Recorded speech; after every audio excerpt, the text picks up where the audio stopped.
নদীর মাঝখানে মনে হচ্ছে নদীটাকে দুইটা ভাগে ভাগ করে দিচ্ছে, একটা সিরাজগঞ্জের জন্য, একটা টাঙ্গাইলের জন্য, আর মাঝখানে এটা ফুটবল খেলার মাঠ। যমুনা সেতু রোডের এখন ভিতরে কয় টাকা এটা তো বলতে পারি না। উনি উনি আমাদের সাথে বেরিয়েছিল না, দেখি কয় টাকা দেয়, কয় টাকা।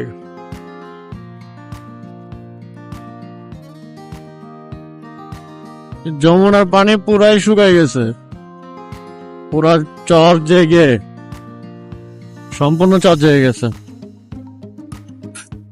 আমি কোনোদিন চিন্তা করি নাই আমি বাইক দিয়ে যমুনা পার হব।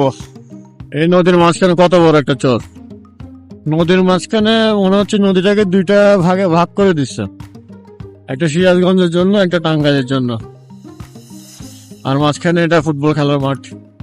আমি সিরাজগঞ্জ সাইডে কিছুই দেখতেছি না, এত এই পরিমাণ কুয়াশা। ওইখানে এখনো পিছনে ওই কুয়াশার বিন্দু মাত্র পাই নাই, যা কুয়াশা ওর সামনে আছে। অবশেষে যমুনা পার করে সিরাজগঞ্জের সাইডে, আলহামদুলিল্লাহ।